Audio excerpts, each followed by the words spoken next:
asibiti. Da aka kai ni asibiti aka je aka abin nan aka gwada ni sai aka ce mun to fa na tafi operation. I'm not happy to see this thing happening with our people. These people have been suffering for a long time. I petitioned the company initially, and the company were even trying to maneuver, stop the entire process. That most of these big companies, when they start exploiting minerals, hardly care about the environment. Gaskiya mu kam in ba kuna taimaka mana ba muna cikin wahala. Har ga Allah ba inda muke to ina za mu je. Ba mu taba samun wani wanda ya nuna kula da mu ko kuma tausayawa tare da mu ba, ko a gwamnati ko a wani kamfani ko kuma wani NGO, sai dai ko wannan kamfani da ake kira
Good afternoon, everyone, and welcome again to today's session on environmental and social impact assessment. Can we all hear me? Okay. Ma. We can hear you. Okay, ma. All right, ma. You have the floor, ma.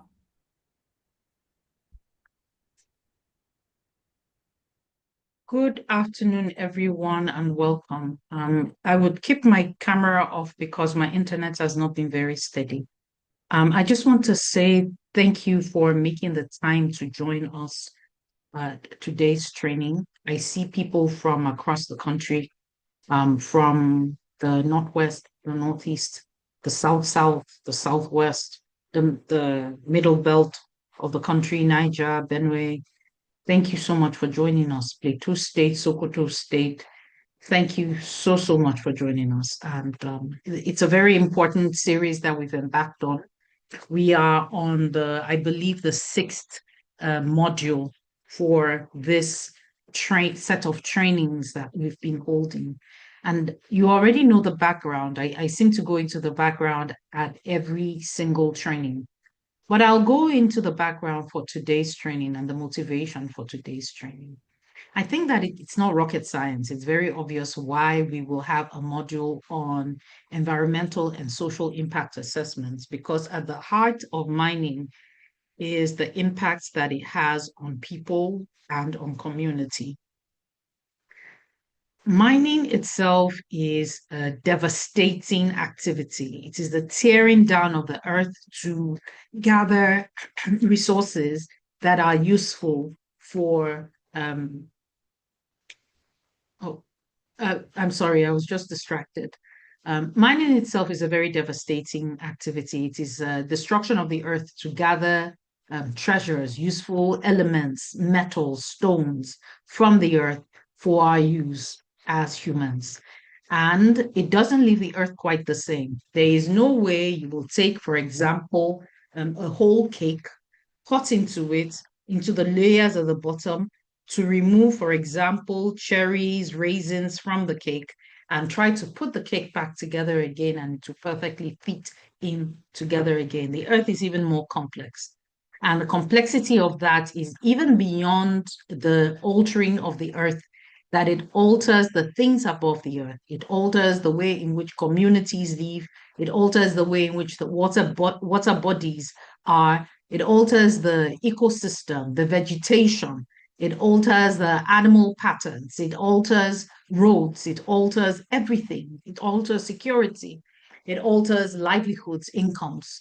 It alters and the different types of layers of earth and the different elements in the layers of the earth will also alter for example, the acidity, the pH level of water, and it could also make toxic basic things like land, like water, and things that communities depend on. And so it's very, very important that environmental impacts and social impacts of mining activities are done ahead of mining. And I'll think about communities that we've worked with. I will think of Awo, I will think of Okobo in Kogi State. I will think about how they've lost their water to mining, and that no matter what is done, that the water is not returned to the community because the water has been depleted. I will think the same of a community in Meganga in Gombe State that has been at war with Ashaka Cement for several years now, Lafarge, Ashaka, or whatever name they choose to disguise themselves under. And that not every devastation, and you think, oh, if a company will devastate a community, that compensation should be given. But realize that not every devastation can be compensated. Some things are better prevented before they begin. And if there will be devastation, it is best known that these are the things you need to do to remedy them before a project begins. It might alter the design of a major project, for example, a mining project. And I think that we're very fortunate to have today Mr. Akachukwu Okafor, who I have known for so many years now, for well over 10 years, possibly 15 years now. And the work that he has done and the passion with which he has done them. We've done a lot of work together on climate smart mining, on ensuring the resilience of mining host communities in the middle belt and in the northern parts of Nigeria. I have seen his passion in environmental conservation, in climate change management, and I can't think of anyone better, and his sheer brilliance in the way in which he deals with this issue. And so we're so happy today, not only to welcome you to this training, but also to welcome Mr. Okafor, whose work speaks for him. He's a very, very busy person. And the fact that he agreed to be with us today shows how seriously he takes this issue and mining host communities across Nigeria. So I'd like to introduce to you my brother, my friend, someone I respect very much, Mr. Akachukwu Okafor. Akachukwu, you have the floor. Thank you very much, Abby. Can you all hear me? Yes, we can. Right. Thank you for that introduction, introducing today's session and why we are here. It's quite interesting to see the documentary on Meganga, and I recall about 6 of us making that trip to Meganga to see firsthand what is happening and document that work which we are seeing today. That was sometime in about this time in 2019. So the work that Global Right does speaks for itself, and I'm not going to spend more time talking about that, but to take us to the heart of today's training. It's quite, sometimes we do take for granted the impact that some of these webinar or training have on host communities. But I guess at the end, one or two persons from the program would pick up a few information that they would run with. I believe if Meganga or communities in Okobo or in Ambarada, where Okobo mine is, or what's the other one in Amba as well, or across the country, if they have information on what environmental social impact assessment is, particularly maybe in the Niger Delta, where we have seen a lot of devastation, that wouldn't be happening. And it's quite important. This training or this series is quite important as we even begin to anticipate a lot more mining across the country with critical minerals becoming the backbone of just energy transition. You talk of lithium, you talk of cobalt, and the rest of the critical minerals that are central to decarbonization of the global energy system. So it's quite an important topic to consider, not just for the mining activities that we have been used to in and around our communities, particularly coal, oil, and gas, and I'll have you. Without going into so much detail, I would like to start. Please do confirm if you can see my slides. Yes, we can. Thank you. And today's webinar, from the brief I received, says that the objective of this webinar is to deepen participants' understanding of the role of EIA and ESIA process in promoting mining activities, protecting rights, livelihoods, and environments of affected communities, equip participants with practical knowledge on how to engage environmental and social assessment processes, and of course, identifying potential risks with any sort of activity that would require an environmental social assessment. Of course, the last objective is advocate for meaningful community participation and accountability with the ESI project. I have prepared this presentation to have 6 parts. The first is definition, objectives, why EIA, ESIA, the legal frameworks, requirements, public consultation, and hearing. You have the monitoring. The 5th being identifying environmental and social risks, and finally, community participation and organizing.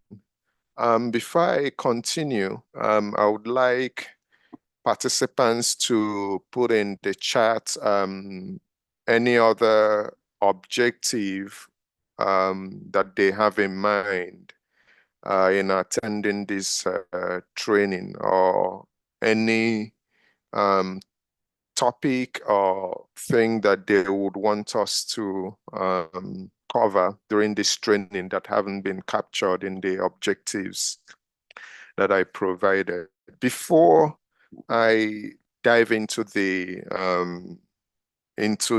training proper, I would like to share a story that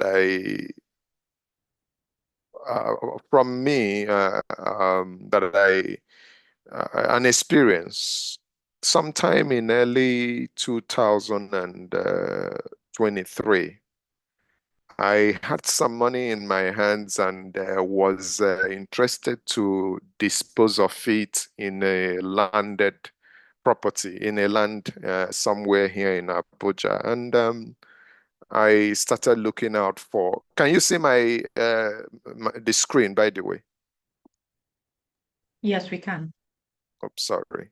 Yes. And I thought, okay, Aka, why not buy a land? And there was this new area in Abuja that was being advertised.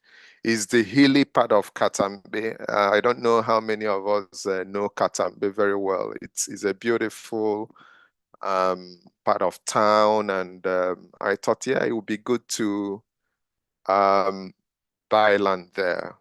So I was quick.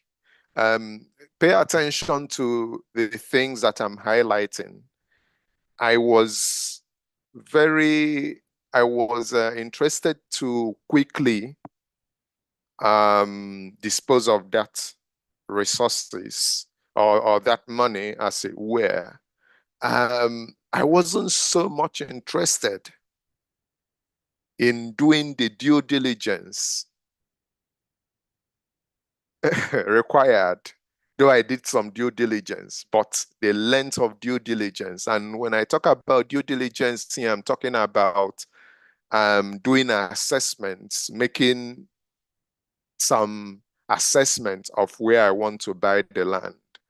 And I quickly made a 50% deposit. This was a very beautiful place, hilltop. In fact, if you're traveling from on the Kubwa Expressway, those hills you see on the right-hand side, just before you get to Gwarimpa, that's where I'm talking about. And fast forward, this was in January that I visited the site. The developers had done a lot of work to create roads and to blast the hills to create a road. And in January, when I visited that site, it was looking good. And I paid 50%. I had the rest of the money to pay off for the land, but I said no. Let me wait and see what's happening. By July, it was raining. It was already rainy season, and I went back to do another inspection before I pay. Actually, the inspection was just to see the level of progress, the level of infrastructure development on the site before I finish payment. And it was at that time that it dawned on me that I've taken a very bad decision, because I decided, well, I would say decided, I did not conduct a proper assessment of this area. And if you can see the pictures at the top part of the screen, you see serious erosion happening there.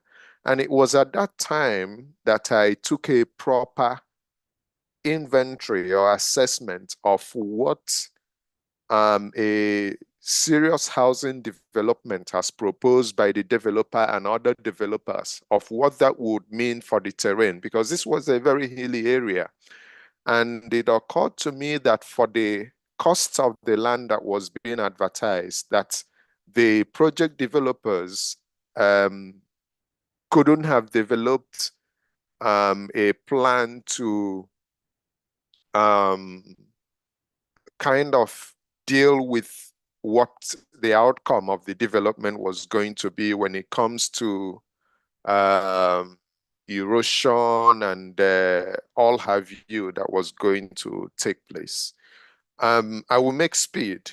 I knew that this was going to be a project that would be costly for me and any other person that would invest in that project. What are the things that I'm trying to bring out here?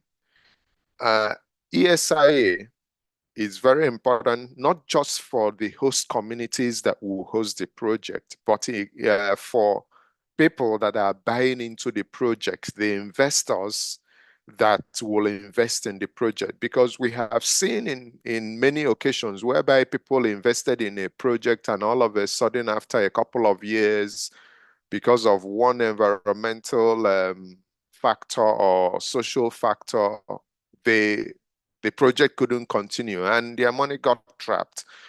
You could think of the environmental impact on the community that is hosting the project. You could think on of the impact on the project developer himself. But what am I highlighting here?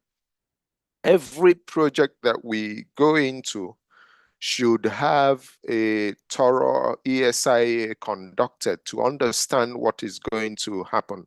I understand that this is for mining, but I thought to bring this example to actually help us appreciate what this means, even for projects that seem very innocent, housing projects. In the part of the country where I come from, erosion is becoming more exacerbated because of, I mean, the way housing is being done. Even here in Abuja, when I move around, I'm not quite happy with the way development is being pursued. Interlocking or people cement everywhere without green areas. You find out that in places where development is going to take place, every tree, everything on the surface of the land is removed, and all of those things has environmental and social impact. Let me make speed to the subject. I've taken much time on this, but this is to help us bring our mind to what we are talking about, environmental impact assessment. So definitions. An EIA, environmental impact assessment. But before, before, can we take just 5 minutes to do a survey? I know in the registration there was a little quiz that we did, but before we could finish our registration. But I will appreciate if we can take just 5 minutes to do that again. IT, please, if you can share the pool for us to do. We would like to see what our knowledge of ESIA is before the training and what it would look like at the end. So IT, please, can you launch the polling, please?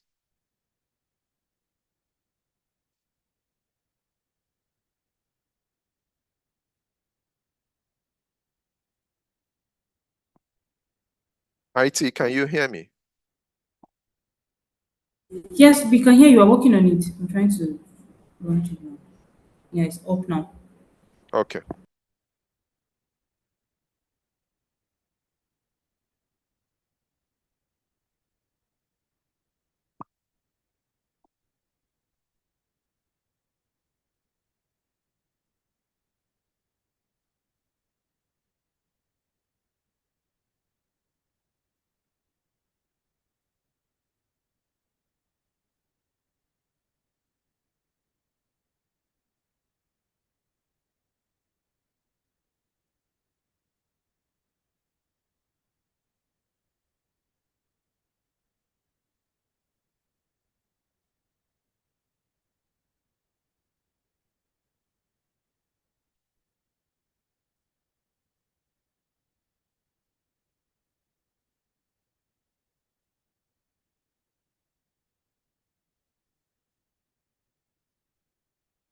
I think we can, I know it's not 5 minutes yet, but I think having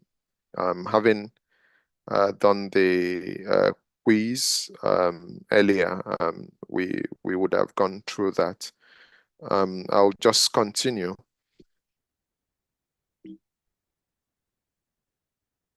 So What's an EIA or ESIA?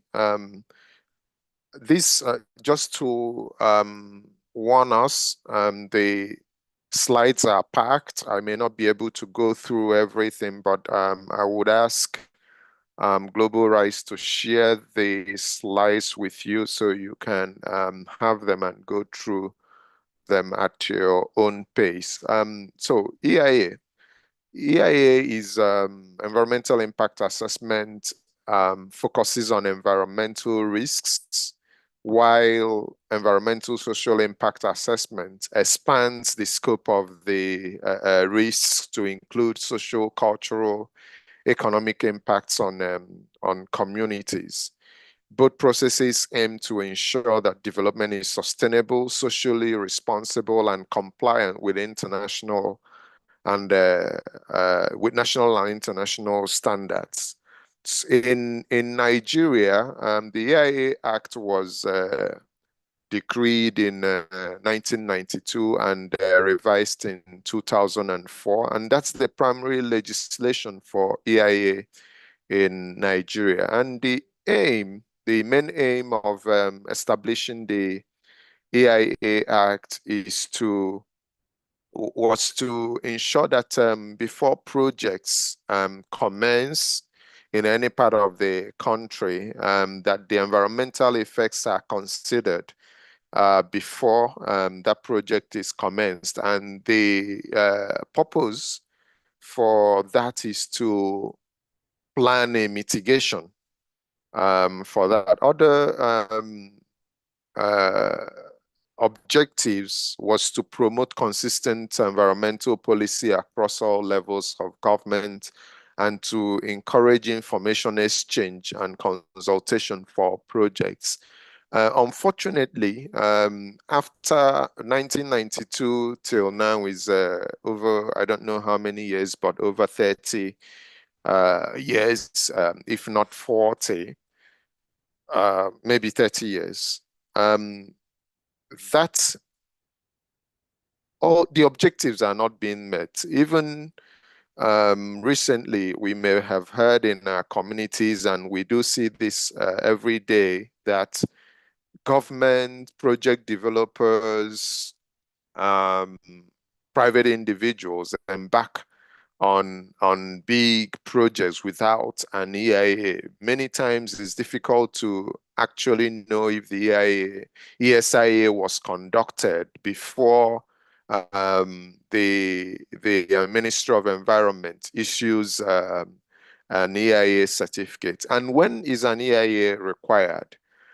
An EIA is required when a project is likely to significantly affect the environment. When a project falls under a mandatory study list. When government agencies will issue permits, licenses, or financial support to enable a project go forward. And this includes international development financial institutions that normally fund projects. They require an EIA.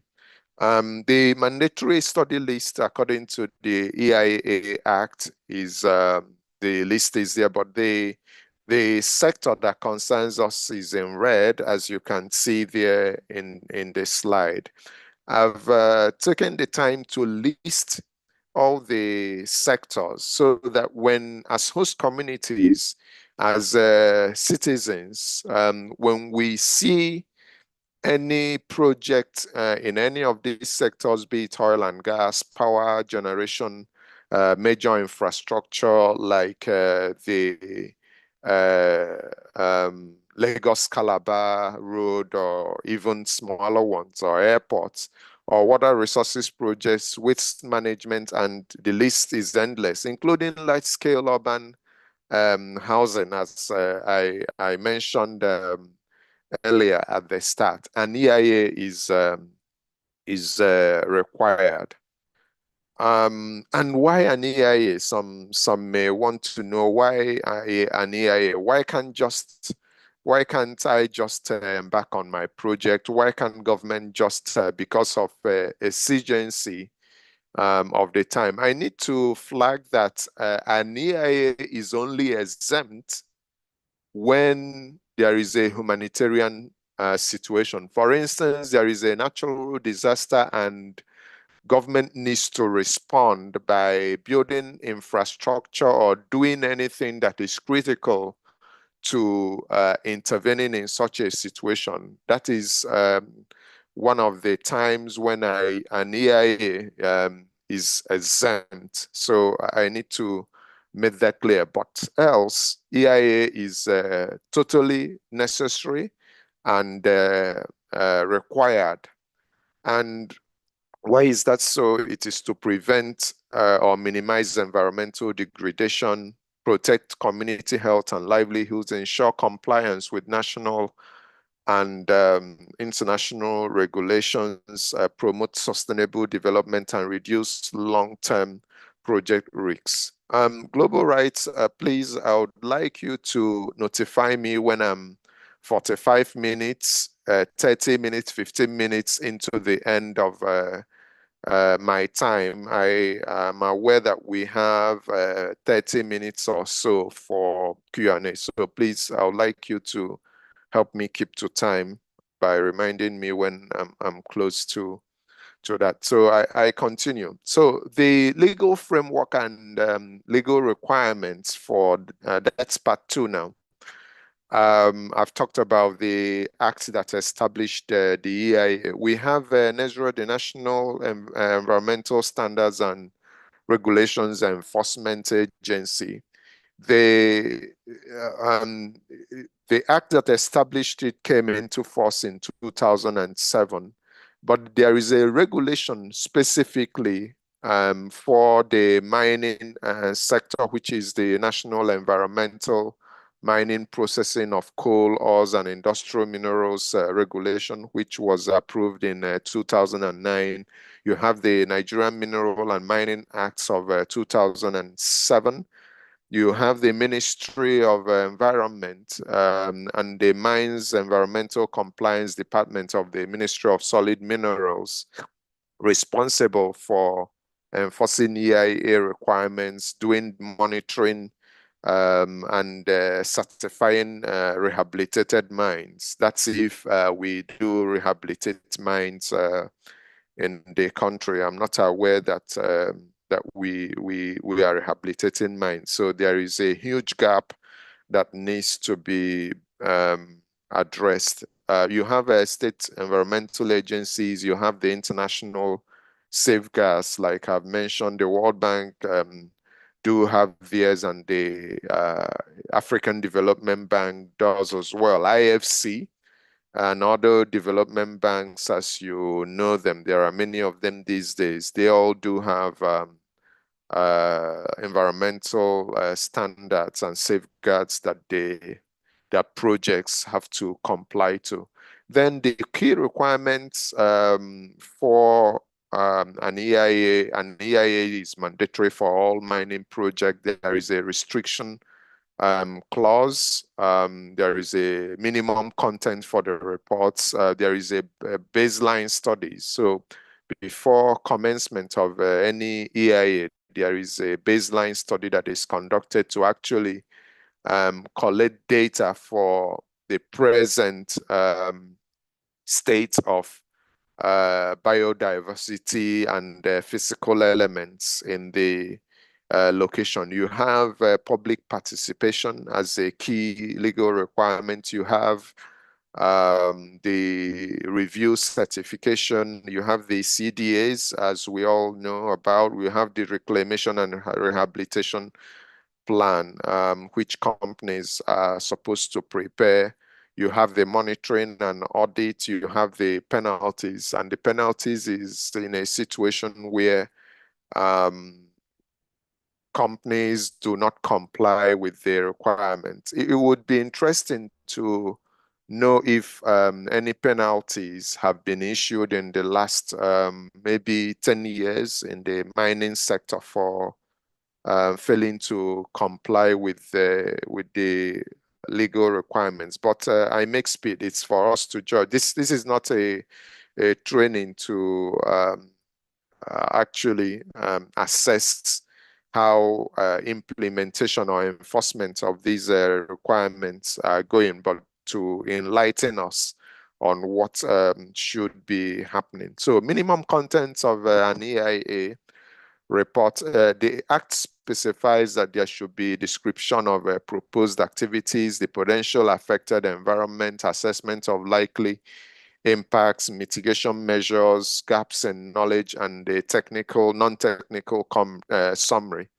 And the required elements are there. I've just listed them for easy reading. And for impact assessment, it requests for direct, indirect, cumulative, long, short and long term. And of course, the project company proponent would provide mitigation measures for the impacts that would be done. Quickly, we go to public consultation and hearing. The law, the Act established EIA requires for a formal engagement with community stakeholders in the sector, and this is public hearing. And the essence is to ensure transparency, accountability, and public participation in environmental decision making. And before the actual public hearing happens, a proper process should have provided for early stakeholder identification. Who are the stakeholders that are going to be affected by this project? The traditional rulers, local government authorities, faith-based organizations, where those may come under NGOs or CBOs, that's community-based organization, vulnerable groups, relevant MDAs, and what have you. And a scoping is usually done and an initial engagement to actually understand firsthand from the communities what the current state of the environment is. And this is where baseline data is collected.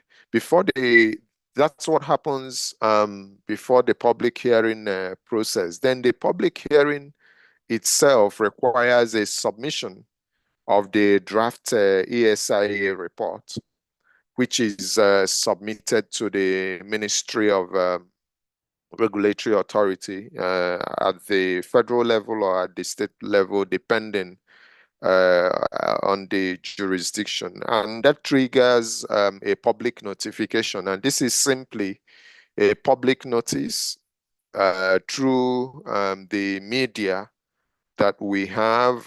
It could be newspapers, radio, TVs, and all that, to say, hey, this project is being proposed. There is an EIA report, ESIA report ready. This is the date. This is the venue and time of hearing. So the essence is to mobilize stakeholders to come and interact with the report. And before the public, the hearing itself, there is a disclosure, public disclosure of ESIA report. And this should normally take 21 days, working days, for that report to be accessible at any of the places listed at the Ministry of Environment, specifically the Environmental Impact Assessment Registry, at the State Ministry of Environment, local government, community centers, and environmental authority offices. So this allows the stakeholders that will be affected by the project to go through the report and know if what it contains actually makes sense. And it's actually time for stakeholders to start articulating their concerns and submitting them as may have been advertised in the public notice. The fourth process would be formation of the hearing panel. A panel is constituted for the hearing. Fifth is the hearing proper, and this is where everybody comes to raise questions. I will quickly use, because this was a very popular one. We knew about the Lagos Calabar Highway. We watched on the television some public hearing that took place where people were asking questions, raising concerns, and all that. Yeah, that is what the process should be. And of course, sixth was just a disclaimer. My use of Lagos Calabar public hearing is not in any way agreeing or disagreeing to the process. I'm just stating that we saw something happening. As to if the process was followed is not mine to say. I just use that to say that we saw a public hearing taking place and people were asking questions and raising concerns. We have 6 collecting of written comments. Comments from people are collected. And the 7th is the compilation of everything that had taken place.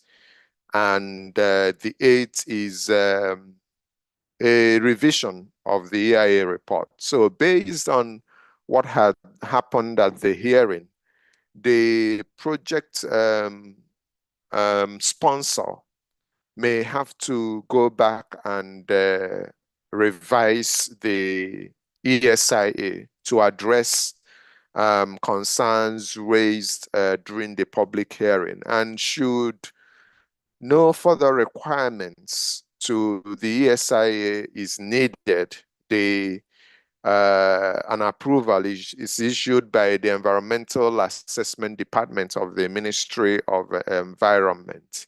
And with that, the project can then commence. And for mining projects, this is when a license may be issued by the Ministry of Solid Minerals to go into whatever they have proposed to do. The next part would be the monitoring. Monitoring in the environmental impact assessment or the environmental and social impact assessment process for mining projects in Nigeria means continuous, systematic tracking of environmental and social conditions to ensure that a mining project complies with the approved mitigation measures, regulatory standards, and its own environmental management plan. It is essentially the mechanism that checks whether what was predicted in the ESIA is actually happening in the EIA is actually happening on the ground, or whether corrective action is needed. So essentially, the monitoring is very important to check for what is happening as against what was provided in the ESIA. Recall that as part of the ESIA report, the project sponsor would have provided mitigation measures, ways to mitigate for the environmental and social risks that have been identified during the assessment. So the monitoring is a way to track what is happening.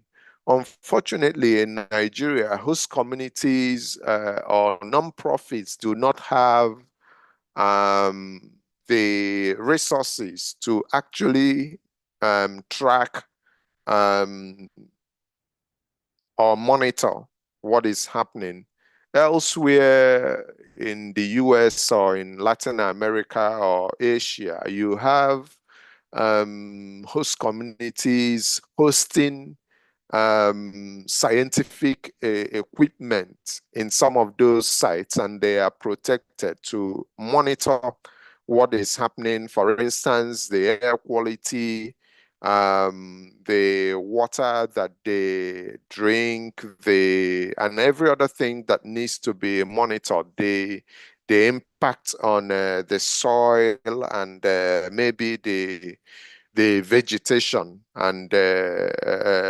fauna, that is animal in the vicinity. We don't have that here. So most time we rely on the the honesty. Let me use honesty. We rely on the honesty of the project sponsor or the mining company to track what is happening after they have commenced their operations. Let me continue. So monitoring is a regulatory requirement under Nigeria's EIA system. It's overseen by the Ministry of Environment and supported by agencies like NESRIA. Of course, local, like I already said, local government authorities can support that process. Non-profits can support that process.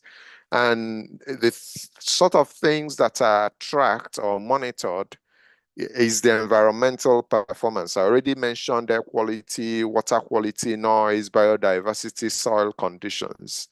Other things that are monitored are compliance with mitigation measures. What is the company, for instance, doing to reduce dust? Are they doing what they should? What of waste management, water treatment? In the video that we saw at the start, just before the start of the program, we saw the Meganga people saying that Ashaka or Lafarge was still releasing wastewater into the stream. So who is tracking compliance to ensure that mitigation measure that should have been put in place in at Ashaka's end was actually being carried out? You have detecting unanticipated impacts early. So usually the ESIA doesn't capture everything because there are things that are unanticipated. They actually start happening when operations start. So monitoring is to look out for those things that may not have been covered or wouldn't have been covered by the assessment phase. So of course, number 4 is providing accountability to regulators and communities. The 4th being supporting adaptive management. So how do you get the communities, the project companies or mining companies to adapt to the situation when unintended consequences or impacts start coming out, particularly externalized impacts? So monitoring continues. So the types of monitoring in the Nigerian mining ESIA system is baseline monitoring, impact monitoring, compliance, post-project monitoring. I go into details of what you have in all of these aspects of the monitoring. Baseline, it's basically collecting data before operation starts. It's required by law to do that collection.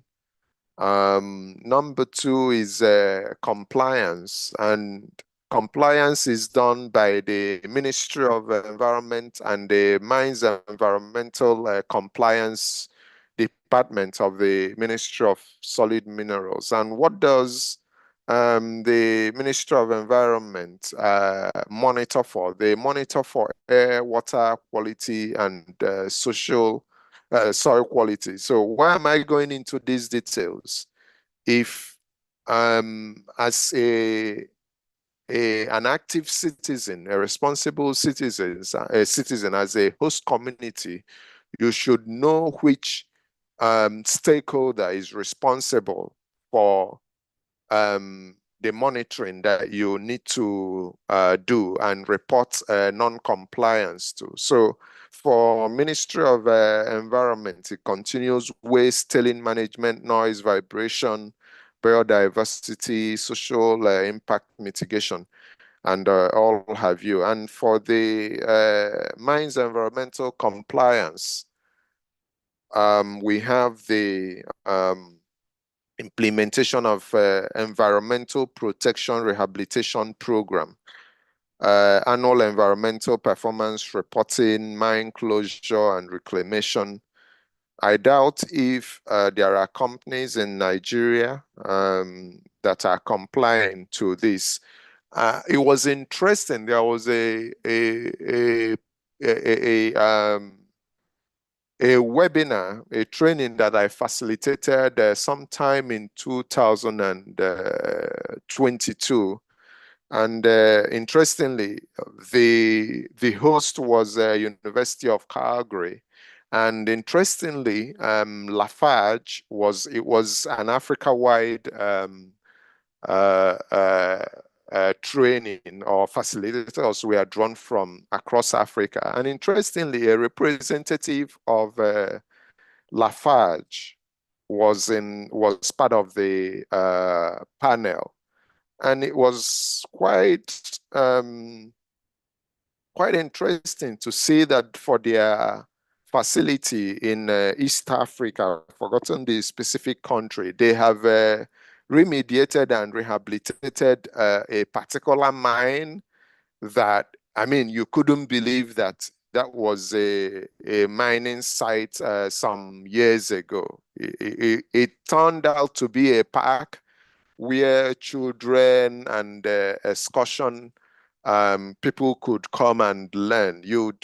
You wouldn't believe that it was a mining site previously. I don't know if there is any case study in Nigeria in any sector that we have. I'm happy for someone to point us to that. What am I saying here? That it's the responsibility of stakeholders, particularly host communities, government, non-profits, to hold project companies, mining companies, responsible to implement environmental protection and rehabilitation program. If we do not hold them accountable, they are likely not to implement. Yeah, that is the case in most places where there is what you may call regulatory capture, or where the laws are lax, there is weak institutional capacity to regulate and enforce. I continue. So for monitoring, mine site inspections, review of environmental management plans, verification of rehabilitation progress is required. And unfortunately, for the mines environmental compliance department, sometimes in some of the programs that Global Rise hosted, we do hear them talk about the lack of manpower to actually go for mine inspections, lack of resources that they need, for instance, vehicles to actually travel to those remote mine locations. For Nezra, I remember at a time when we were in Ebonyi, I mean, you could see for yourself that the staff we are just reporting to the office, and there was, if they, the times they do, that there is no resource to enable them visit quarries and mining sites. So it's a huge problem that needs to be addressed. So community stakeholder monitoring. This is very important. This is mostly around the CDA, but it's more than that. When I get into the last part of the training, we would see that the work of host communities cuts across all aspects of monitoring. When MEC, that's environmental compliance, is not monitoring, the host community should monitor and report and get them to do their work.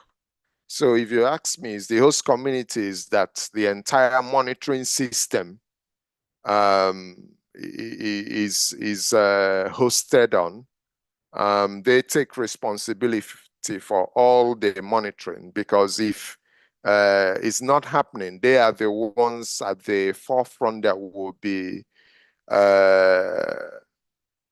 receiving the adverse impact of what is happening. You have the environmental audits and reporting.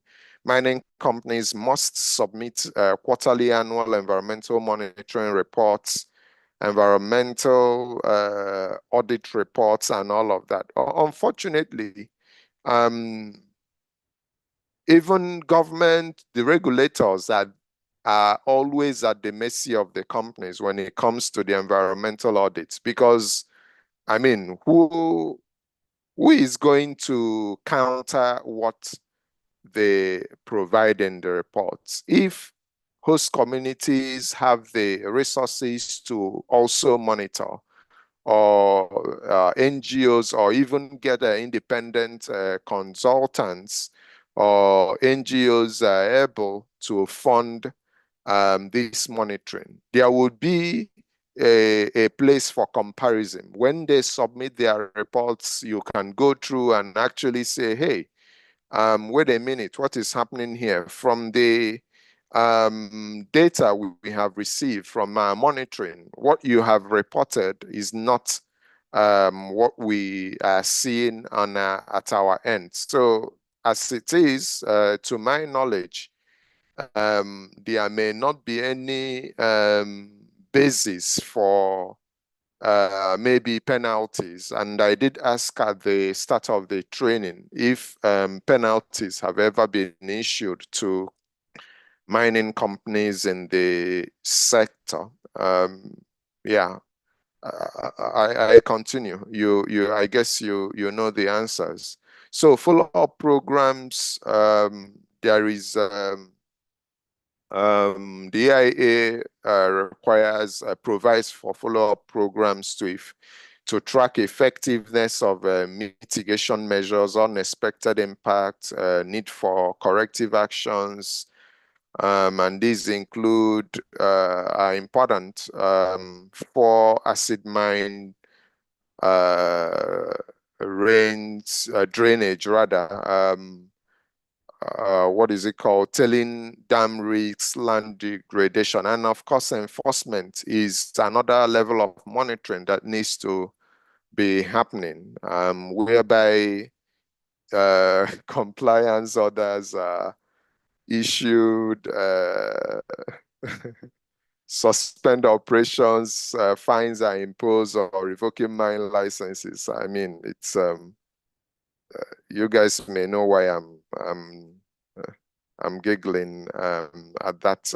I don't think enforcement, we've ever come to enforcement stage in the monitoring process. So you have the post-closure monitoring.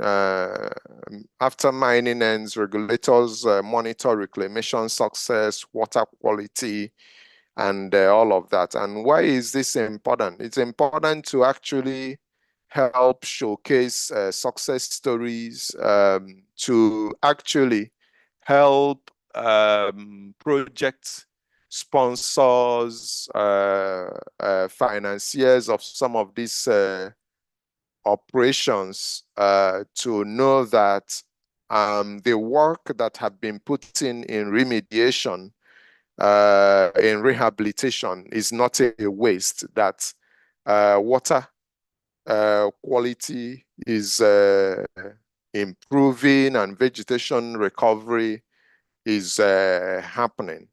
So I have down there a summary of the monitoring. You have key actors responsible. You have the legal basis and what is checked for each stage of the monitoring. How much time do I have left, please?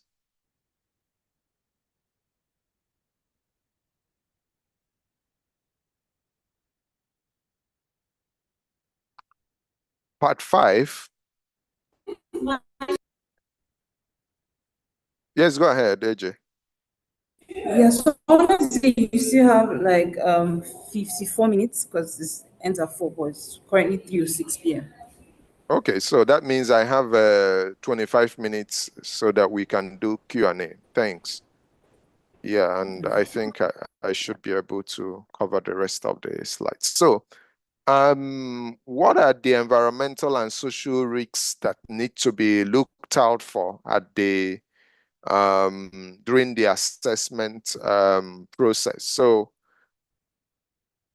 what are even? Let's go into understanding what environmental and social risks are in a mining project. They are basically potential energy, sorry, not energy, potential negative impacts on nature, that is the environment, and on people that may result in from the mining activities requiring assessment, mitigation, monitoring to protect ecosystems and communities. And these risks in Nigerian mining is ESIA are not guessed. So this thing is not something that maybe the project sponsor will just sit down on his office or consultants, or just by visiting the sites without collecting soil samples or water samples. They actually identify through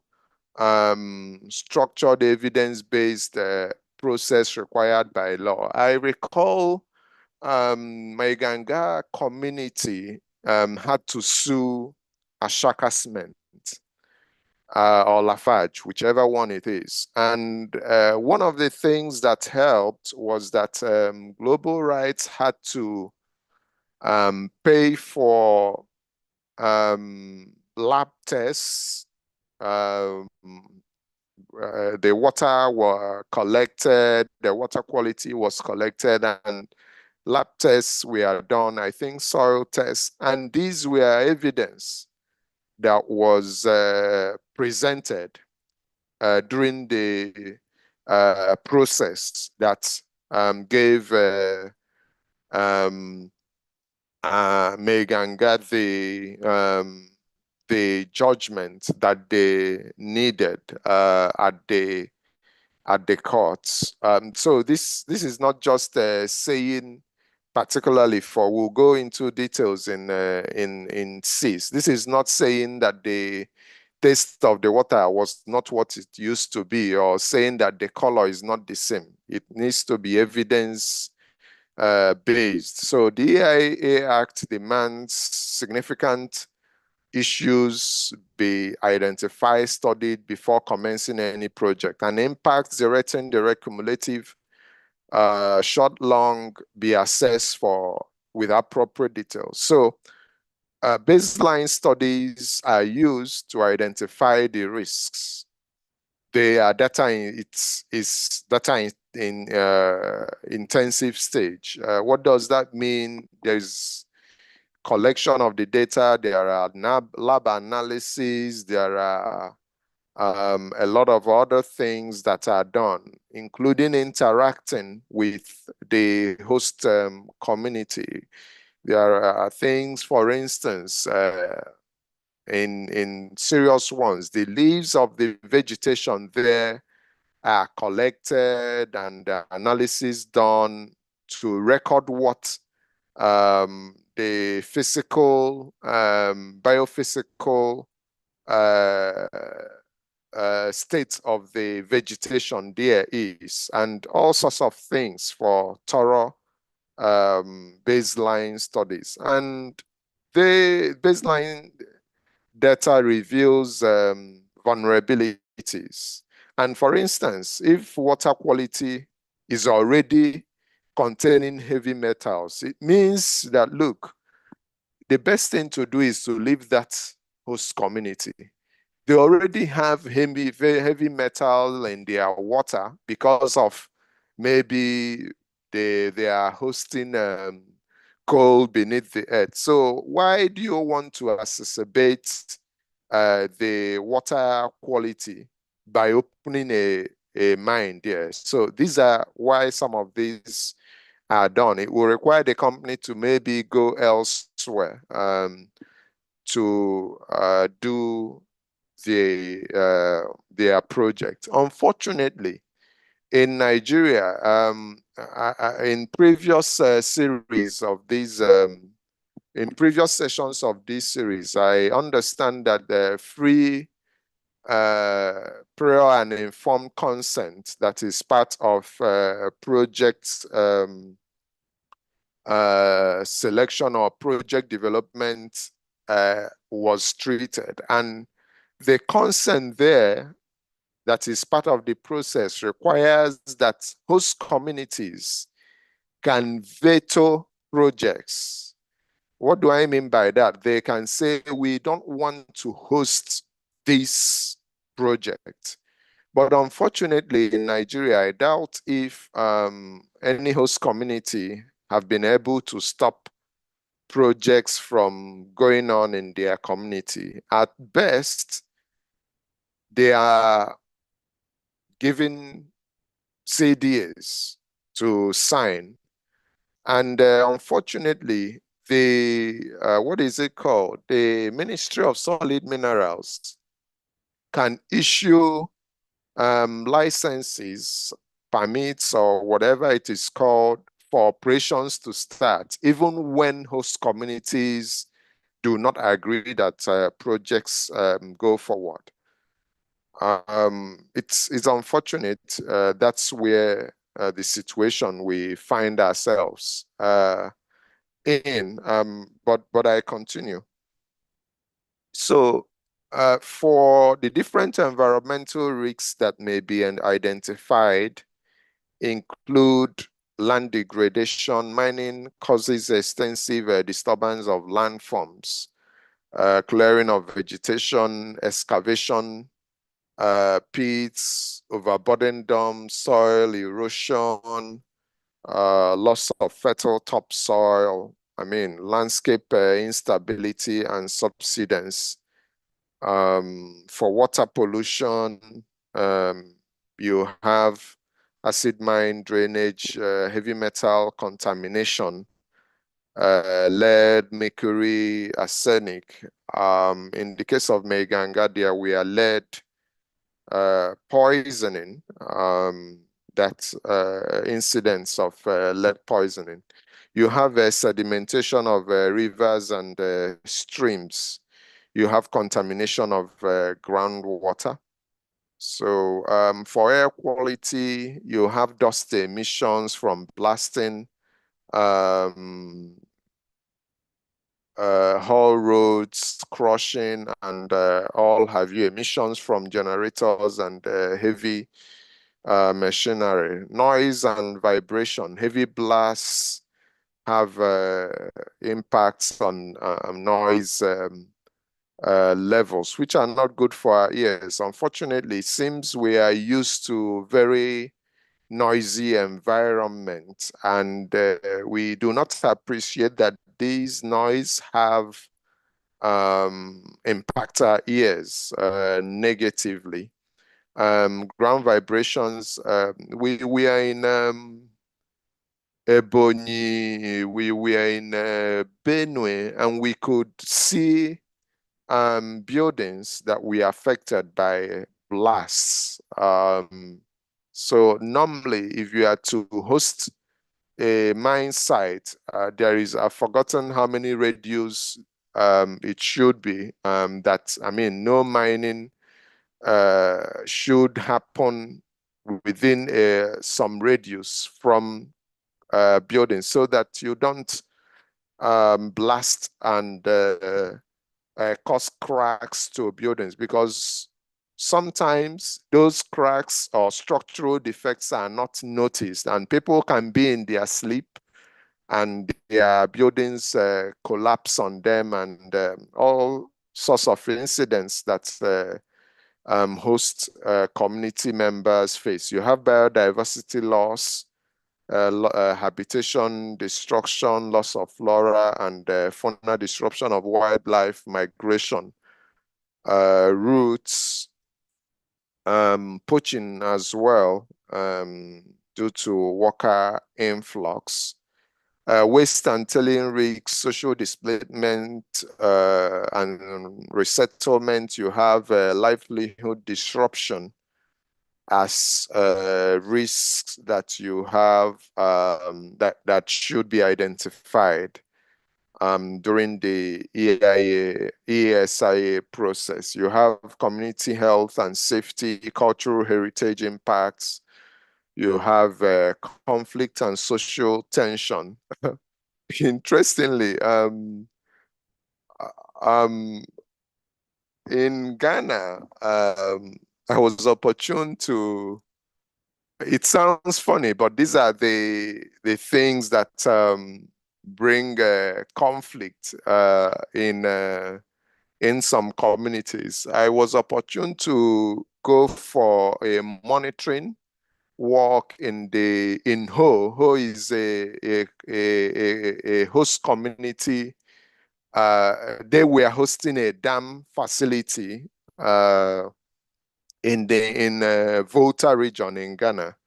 And while we were interacting with some of the communities, one of the problems that they started seeing was that because there was a dam and a road project was done as well, and it happens that the road project made it easy for their young people to now leave the community to town. And what that meant was that when they now go to town, you can look at I'm not saying development is not good, but these are the impacts, these are the risks that come with projects. It's now left for the project sponsors, government, and the host communities to mitigate this problem. So because of the roads, their young people go to town, make a lot of money, buy motorcycles and cars, and they speed on the roads, and some of their young people get killed. Another problem that they were having was impregnation of their young girls by people that walk around the area, because the road has opened the community to development. Some of the things that you'd hear is, of course, tension will come with impregnation, social vices that will come up. So, I mean, there are lots of things that we fail to anticipate with some of these projects that are hosted. But of course, for the roads, speed bumps are good to prevent speeding, and a whole host of things that host communities and project sponsors can do to mitigate for this risk. So the risks are unique to the context, the environmental context, or to the location where the project is hosted. So it's not a copy and paste thing. It's something that, like I said earlier, at the start of this part 5, that is a systematic thing to identify the risks inherent based on the project that is being proposed. You have occupational health safety risks, you have cumulative impact. This is accumulation of the risks identified. Now to the last part, which is a very important one for the host communities or for citizens. As it is, you have community participation and organizing. Host communities have far more power in the environmental and social assessment process than they are often told.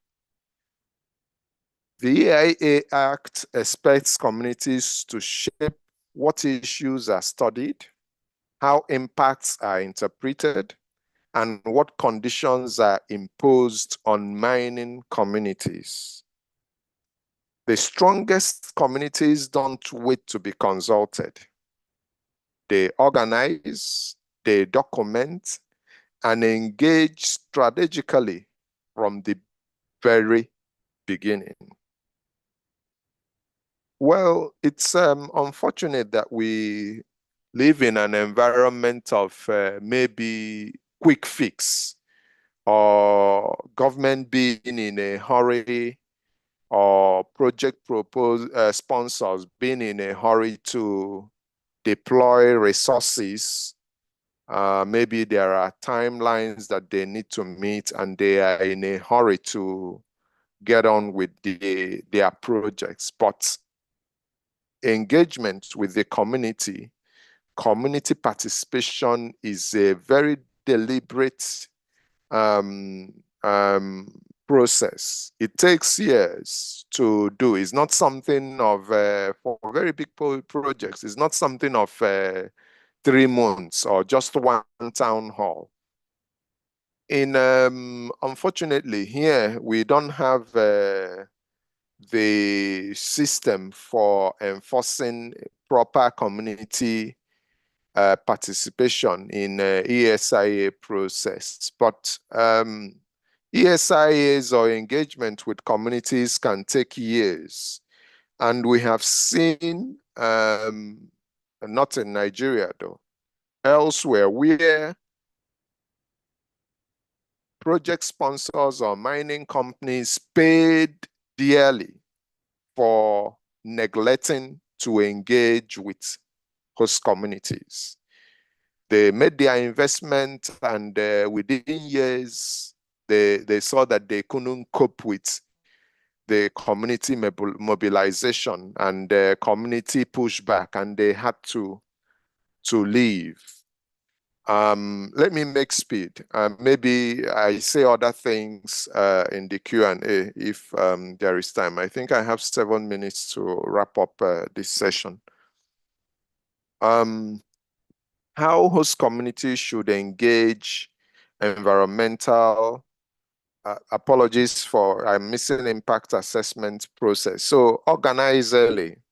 Before the company, that's the project sponsor or consultants arrive, communities benefit from forming a representative committee, including women, youth, elders, farmers, vulnerable groups, agreeing on shared priorities and red lines.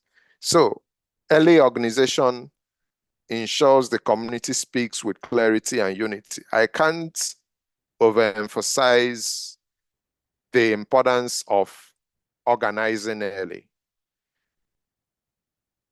When you organize early, you are prepared for everything because it's your community. You know, you have the time to raise resources, to mobilize civil society or whatever you need to know what sort of challenges that a project might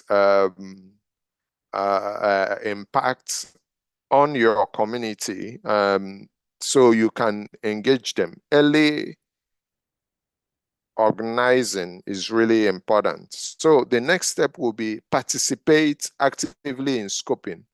Like I said earlier at the start, there is scoping done as part of the ESIA process. Scoping is where the ESIA decides what issues will be studied. So if, for instance, a company comes and says they are going to study X, Y, and Z, but they are not going to study the other ones, maybe they already have knowledge that studying that will open them up for things that they don't want to report, which might mean challenges ahead. The community are participating actively in the scoping process will flag that risk to them on time. So it's important to attend scoping meetings, demand inclusion of issues that matter locally, water access, sacred sites, farmland, grazing routes, depending on the community where the project is to be situated. Like I said earlier, these are context specific. Request site visits with consultants. It is not proper that consultants come, project developers come and they don't engage with the community. Unfortunately, as we may have witnessed across our communities, our traditional rulers or leaders in the communities do not play the role they should play in all of these processes because maybe they have been seen by the project developers and they do not have the moral authority to mobilize, to organize community members. But it is important that communities are watchful when scoping starts, so that it's not a thing of where were you when we came for scoping? Why are you raising this now? You didn't raise it earlier. No, we don't want that to be happening. So it's important to attend. It's important to attend scoping when it is happening.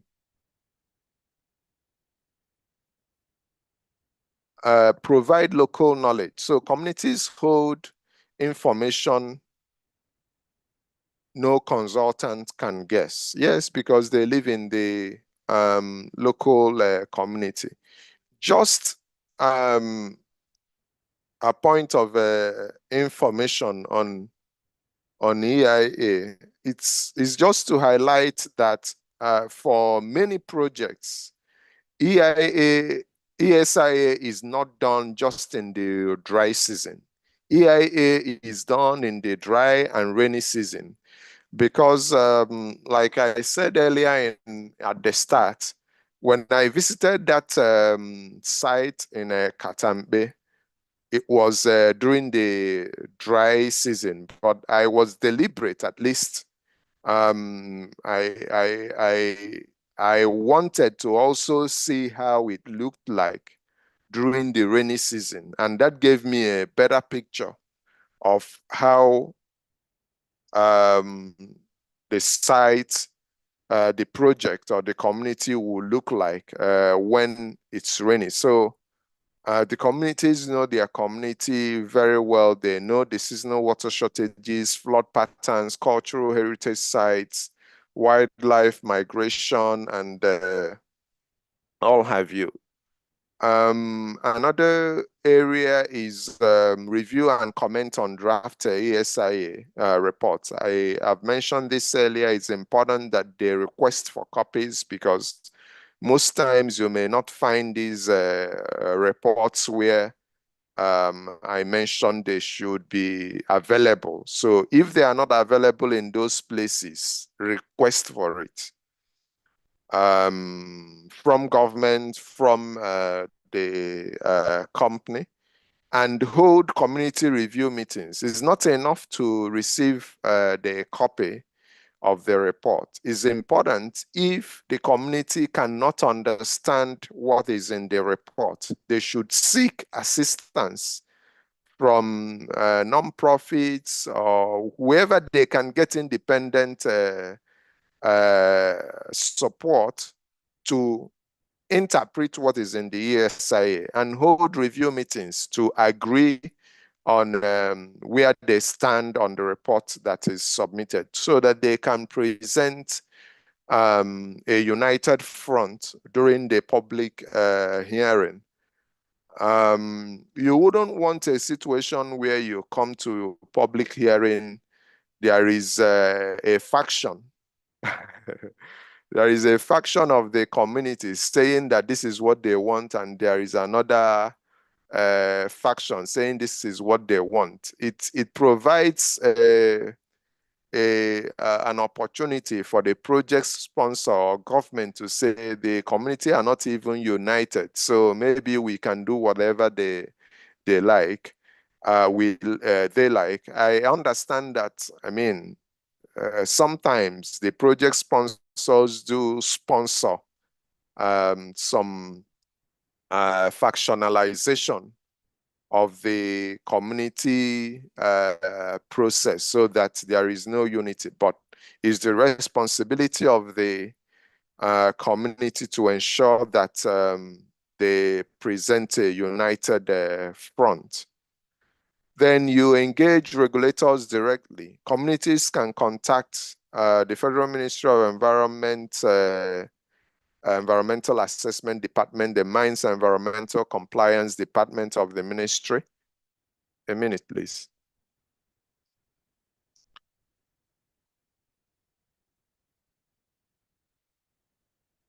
They can report concerns, request clarification, ask for additional hearings. Yeah. Yes. If you think that a hearing was not sufficient to address the concerns, for instance, the hearing did not take off on time because maybe the project sponsor or the committee we are coming to from Abuja and they didn't arrive early, or there was no electricity at the hearing place, the generator was all of that, and it's eating into the time for the hearing. Ask for additional hearing, right? It's in the right of the community or process to request for additional hearing if one hearing is not sufficient, or two is not sufficient, depending on the scale of the project and the scope of what it will impact. For instance, there are projects that could have transboundary impacts, being that communities or towns or even states down the line could be affected. I guess one hearing may not be enough for that. You need multiple hearings to cover for the concerns that would be anticipated. Excuse me. Use civil society and technical advisors. I think I've mentioned that earlier. It's very important. Document impacts and concerns. Communities should keep records of water quality changes, land loss, health issues, noise and vibration, conflicts. Meganga community had the advantage of documenting some of the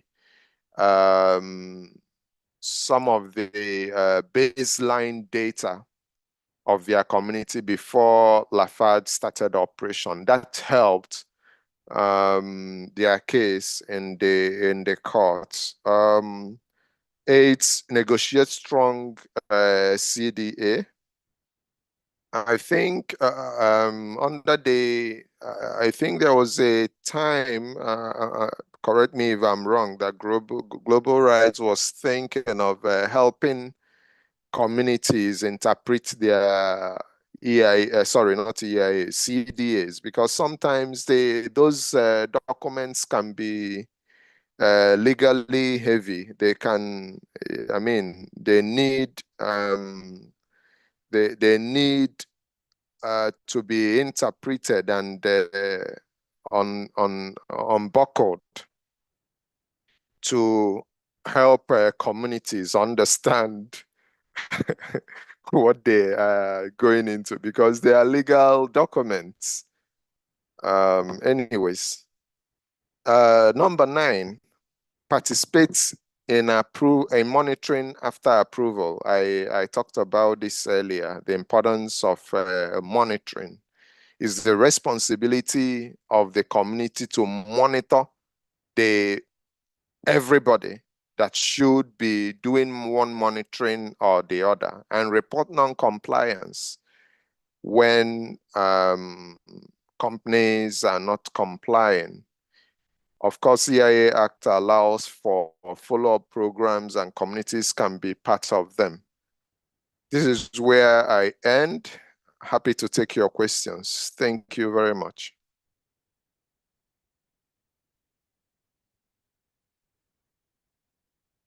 All right, thank you very much, Mr. Akachukwu. It was indeed a very packed session. And I know a lot of people have questions. I don't know, Doho, you have a question, but I don't know if this is a new question or he already answered it during his session because you asked it very early on. So had asked, please, can you explain further what you mean EIA is necessary, what you mean by EIA is necessary for projects that has high environmental risks on the host communities? By that, do you mean it's mandatory per the EIA Act? Thank you. I feel you may have answered it, but I don't know if you'd still like to talk. Yes. NM projects. You may want to refer to the mandatory study lists to see the projects that are mandatory for an EIA to take place.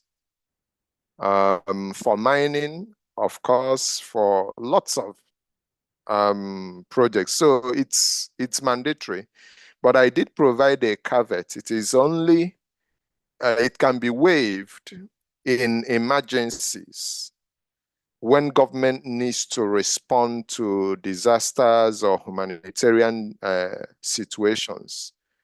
The law permits that an EIA an ESIA may be waived so that government can respond to the situation. But else, in every situation, an EIA is needed. Another question, I'm seeing the questions here. In the area of oil spillage with continuous assessment, what penalty is given? So I'm not an oil expert. I'm not an expert in this, but of course, there are penalties. What is it called? What's their name again? That is responsible for NESRA. They have regulations per sector. Under oil and gas, I'm sure that there is a penalty for oil spill. But we all know, we don't lack laws or regulations to check for these things. It's the political will and capacity to actually implement and enforce. Yes, next question. Yes, Adams, the slides will be shared by Global Rights. Yes, please. If I guess, okay, participants are not able to unmute to ask questions live, so you can type your Yeah, question. if they raise their hands up, we can give them the mic. Okay. So if you actually want to speak, you can just raise your hand up or do a reaction. We'll now and pass the mic to you.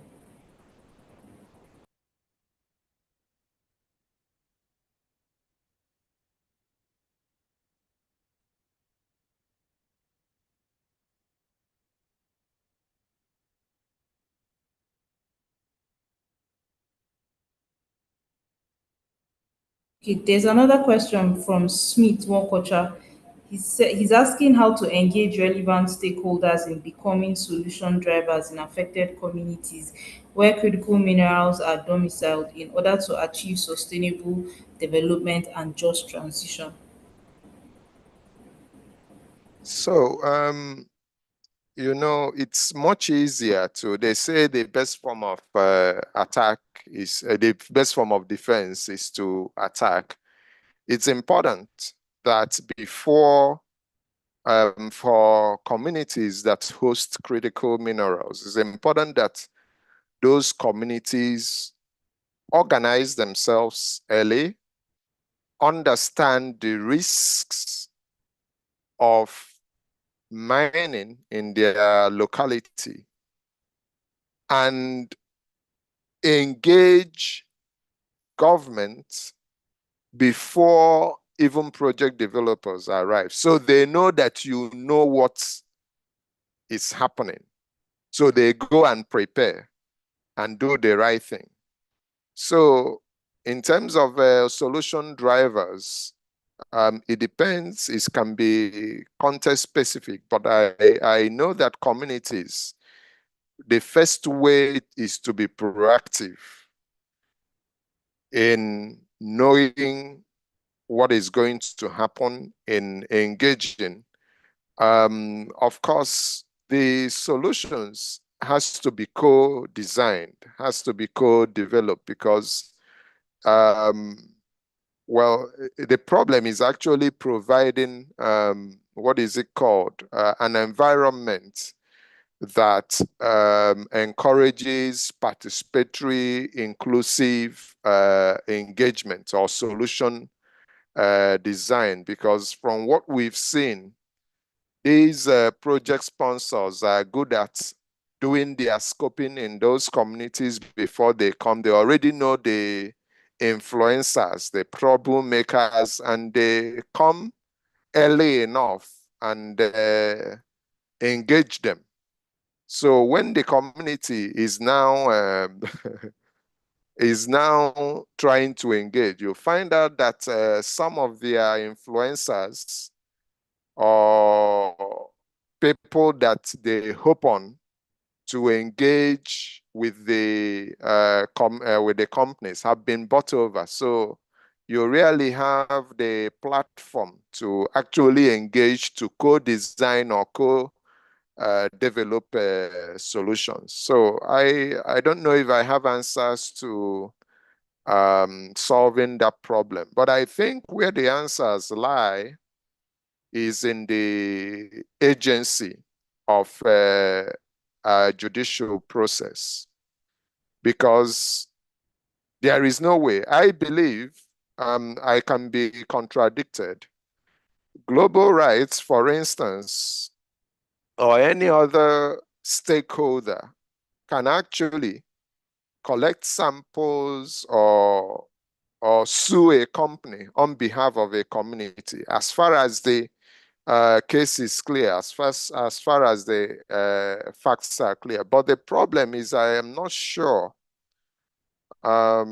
if our law courts are places where we can still obtain justice, particularly for poor host communities, is a question. I'm not sure if it is. Maybe we can test with some of the cases and experiences we have in some of the host communities. Rita is saying, when we say host communities, Smith, I don't know if I've answered your question. It's beyond my my pay grade. But yeah, we continue to do what we can. When we say communities, mean leadership, because more often than not, communities are represented at some of these platforms by their leaders. So what happens when the community leadership has sold out to a prospective miner? The issue of accountability to the lead comes into play once again. And yeah, I don't have answers, but as an active citizen, I believe there is something you can still do. You can still approach non-profits like Global Rights to say, hey, these are the problems that we are facing, and they can help engage the community or highlight and amplify the challenges that the communities might be facing. That way, some of the community leaders may be forced to take a step back, or the companies, and do the right thing. Mr. Okafor, among the various stakeholders such as community, citizens, CSOs, minister, who is better placed to demand implementation from project handlers and the communities? So is the Ministry of Environment. Of course. There are some questions. Yes, I'm treating that of Otto Obong. Yeah, no, there are some in the chat box also. So like some Okay. of them, yeah, they came earlier, so you can respond to some of them in the chat box. Like Emily or Fodili. Let me Okay, read I'll come to that question. quickly. So Otto Obong is all the stakeholders, the community principally, should demand implementation. Of course, everybody, if you look at the summary of tables, there is a way I distributed it. But like I mentioned, the community takes principal responsibility. Okay. I would like to ask, that's from Emily. I would like to ask how best ASM can get EIA, as they need to start participating as practices affect biodiversity.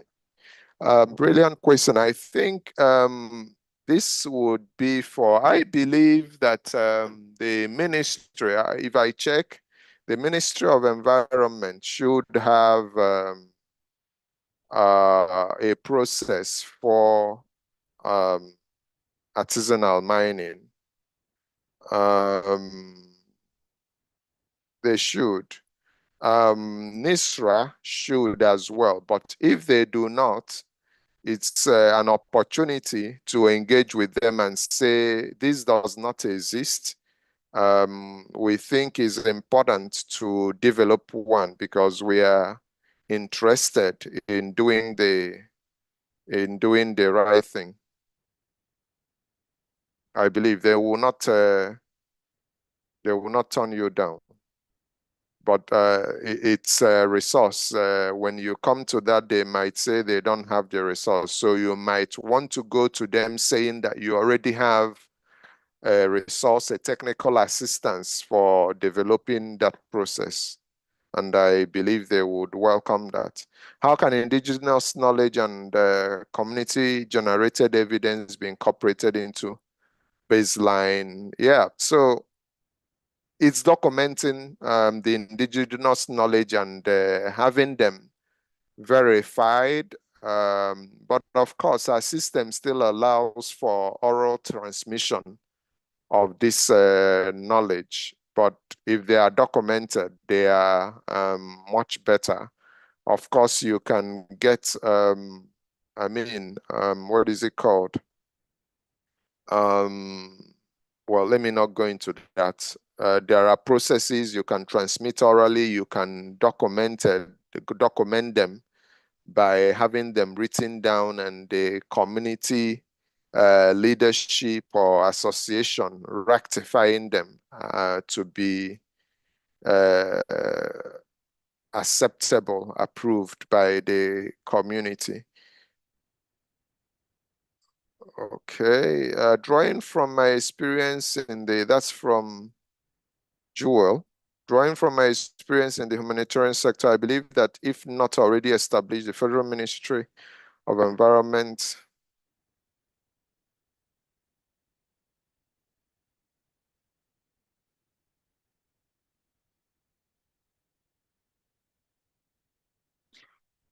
Yeah, good idea, Joel. But you know, the problem is not in the solution is not entirely in establishing new officers and all of that, because the current officers or offices that had been provided through NISRA, the compliance, Mines Environmental Compliance Department are not funded.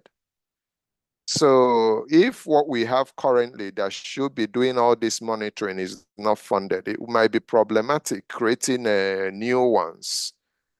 So I think what should be done would be for, I don't know, sometimes it seems as if some of these things are deliberate to starve the departments from resources they need to work. But communities can really organize themselves and do what they should do. What can be done to see that oil spillages and contaminated rivers and water at south part of the country with all assessments reported there? On Lopo, I don't know. It's unfortunate. We've been witnessing this for the past. Oil production started in Oloribri in 1957, and up till now, even the projects for cleanup, it's quite a challenge, really. I don't have an answer, I'm sorry.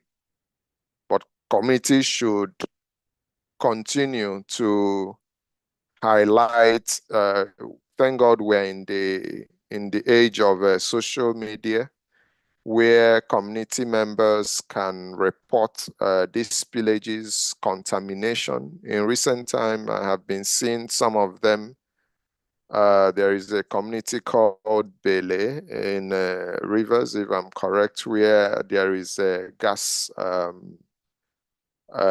leakage and is devastating the community. So I believe there are people that have seen same.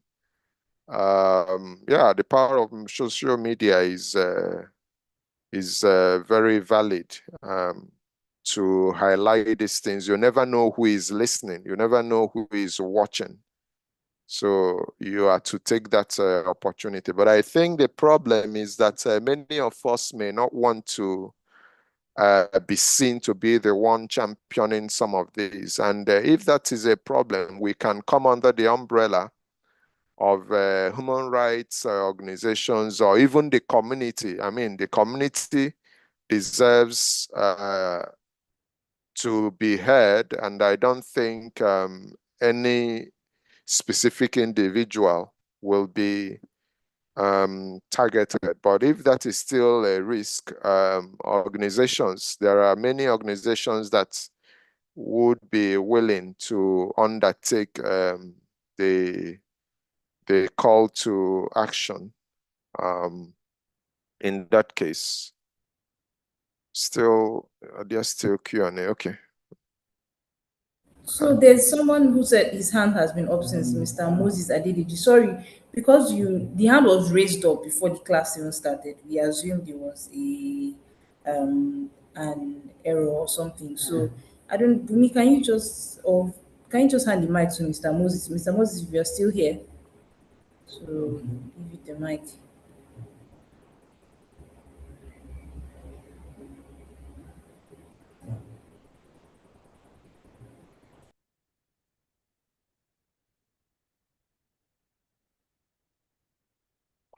I'm seeing a question from Aye Bassin. The question is on how can communities mobilize, fundraise to monitor? I mean, the community can, I mean, understand what the problems are. There are WhatsApp platforms. In this day and age, when somebody dies or somebody is getting married, WhatsApp platforms are set up to fundraise. That is a platform to fundraise within the community. You can apply for global rights, might be able to provide maybe a directory or database of maybe philanthropies that could help, I mean, community-based organization to monitor. I think there should be low-tech science or technology to monitor some of these things. They may not be very scientific or expensive. That might be something that Global Rights might want to look at in helping communities to monitor.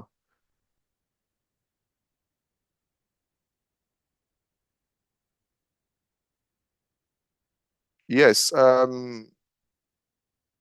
Is this Smith? That's no, Adedeji Moses. Moses, please come in if you still have your question unanswered.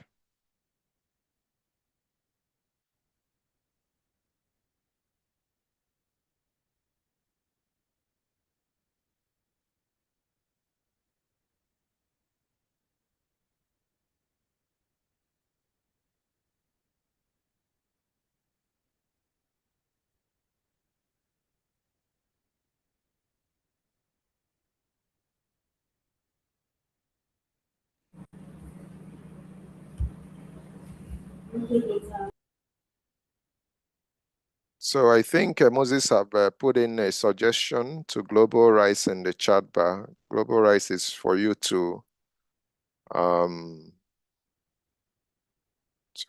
take note of. So I think if there are no further questions, I'm happy to yield the floor back to Global Rights to wrap up. All right. And Thank you very very much. much for engaging and for the questions. Thank you very much, Mr. Akachuko. By the questions, you could tell that a lot of people were listening and the class was very engaging. I don't know, Abby, do you have any comments, any final words you have to say? I would say, first of all, I would say thank you very much, Akachuko. You've taken us through the breadth of what should be a 2-day class excellently in 2 hours. And um, that also speaks to the depth of your knowledge and professionalism on this.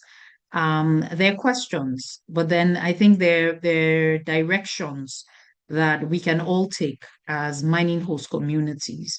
First, as you spoke, one of the things that came to my mind was prevention is better than cure.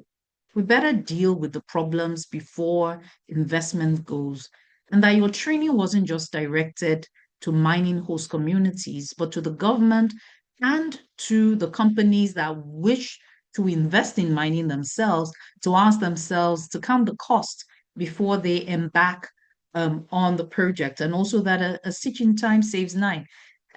Sorry if you're a student who ever studied in Nigeria, some of your English classes, some of these adages will come to you fast and rapidly.